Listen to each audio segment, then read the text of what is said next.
दुनिया के बाकी देशों के मुकाबले भारत कितना सेफ या फिर अनसेफ है, भारत की क्या रैंकिंग है, ये डिस्कस करने से पहले एक सीरियस टॉपिक के ऊपर मैं आपका ध्यान लेना चाहूंगा। वैसे तो हमें अपने देश भारत के ऊपर काफी गर्व है, लेकिन हमारे बीच ही कुछ ऐसे भी लोग हैं जिनके कारण हमारा नाम पूरी दुनिया में खराब हो रहा है। आज की डेट में पूरी दुनिया में हमारी बेइज्जती हो रही है। भारत को ब्रांड बनाने में कई सालों की मेहनत कुछ ही दिनों में बर्बाद हो सकती है और इसका ट्रेलर हमें आज देखने को मिल रहा है। रिसेंटली झारखंड से एक न्यूज सामने आई थी जिसमें पता चला था कि एक महिला स्पेनिश टूरिस्ट जो अपने पति के साथ भारत घूमने आई थी, उसके साथ 7 लोगों ने रेप किया।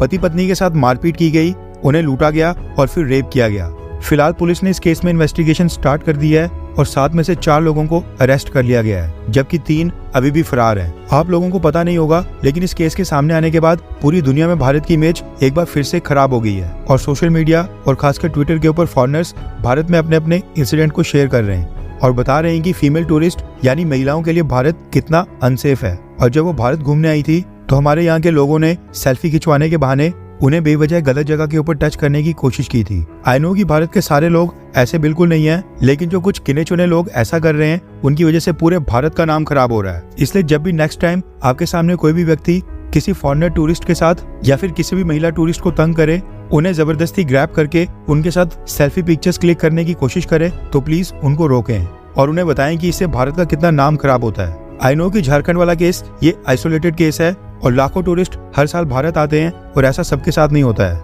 लेकिन फिर भी इस केस के कारण पूरी दुनिया में हमारा नाम बुरे कारण के लिए खराब हो रहा है। फिर से भारत को रेप के साथ जोड़कर देखा जा रहा है और ये हमारे लिए अच्छी खबर बिल्कुल नहीं है। इस केस के सामने आने के बाद एक रैंकिंग फिर से वायरल हो रही है जिसका टाइटल है safest countries in the world. सबसे पहले तो मैं आपको बता दूं कि safest countries in the world 2024 की जो रैंकिंग है, इसको जारी किया गया है वर्ल्ड पॉपुलेशन रिव्यू द्वारा। इसमें criminal justice system, crimes, wealth, social welfare, education और इन जैसे कई सारे फैक्टर्स को पैरामीटर मानते हुए सभी देशों को पहले स्कोर दिया गया है और उस स्कोर के आधार पर सभी देशों को रैंकिंग दी गई है ताकि ये पता लग सके कि आज की डेट में कौन से देश में रहना सबसे सेफ है। इस रिपोर्ट में दुनिया के 163 देशों को रैंक किया गया है और आपको हैरानी होगी ये जानकर कि भारत का रैंक 163 में से 126 है, यानी 126 आउट ऑफ 163।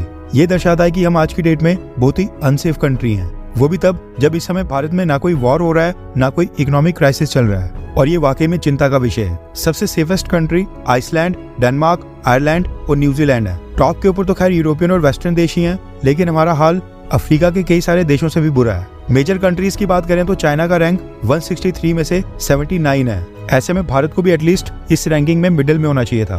पाकिस्तान का रैंक 163 में से 145 है, जबकि ईरान का 146। सबसे अनसेफ कंट्रीज की बात करें तो वो है साउथ सुडान, सीरिया, यमन और अफगानिस्तान। इनमें अफगानिस्तान सबसे अनसेफ कंट्री है। अब इन देशों के साथ तो हम अपना कंपैरिजन करेंगे नहीं। ऐसे में भारत सरकार को इस चीज के ऊपर काफी जोर देना चाहिए कि देश में क्रिमिनल जस्टिस सिस्टम अच्छे से काम करे, भारत में क्राइम्स कम हो, पुलिस अपना काम अच्छे से करे और सबसे इम्पोर्टेंट, अतिथि देवो भव तभी सक्सेसफुल होगा जब हम भारत आने वाले टूरिस्ट के साथ अच्छा बिहेव करेंगे, महिला टूरिस्ट का सम्मान करेंगे, उन्हें अच्छे से ट्रीट करेंगे। सरकार से ज्यादा ये आम लोगों की जिम्मेदारी बनती है। खैर, अब हम उस स्पेनिश कपल के लिए बस इतना कर सकते हैं कि 7 क्रिमिनल्स को जल्दी से अरेस्ट करके इस केस का ट्रायल जल्द से जल्द पूरा हो और सभी दोषियों को कड़ी सजा मिले।